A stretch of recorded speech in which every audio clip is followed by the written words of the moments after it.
Hey y'all, this is not the best scan of this, but I wanted to quickly just look at it together. We'll get done what we need to do and then move on.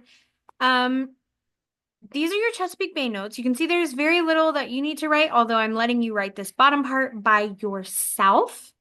So I want you to know that an estuary, which we talked about all last week, so hopefully you got it, is a water passage where the tide meets the river. And I put in parentheses brackish. Brackish is a mixture of salty water and fresh water. The Chesapeake Bay is where our rivers in Virginia meet the Atlantic Ocean, which is salty. Okay? The Chesapeake Bay is an estuary for that reason, because that's where it is, that's what it is. It's actually our biggest estuary in the contiguous US. Contiguous, by the way, means connected.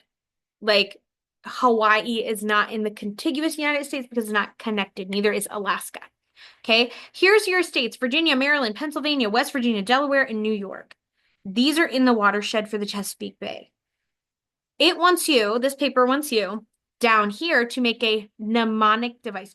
A mnemonic device is like when we did the rivers and we said, please remember your jacket, right? Something that is putting the words in order, helping you remember. And there's no particular order here, so you could change the order to make it easier.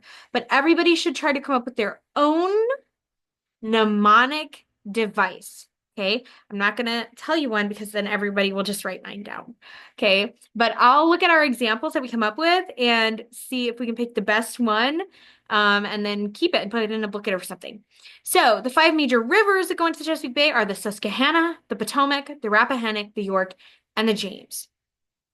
Estuaries are super, super important because lots of things use them as a nursery for their young. There's even a lot of animals that live part of their life cycle in the salt water and part in the fresh, or vice versa.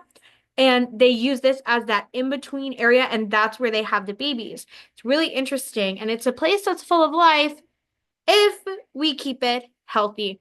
It is a habitat, which is a natural home of an organism. An organism is a living thing. Right? So you need to make your mnemonic, write in these definitions. I highlighted the word estuary just to emphasize it. That's up to you. But make sure you have your definitions and come up with your mnemonic. Again, that's you remembering all these states by turning them into different words that make something you can remember, a phrase or something. Okay?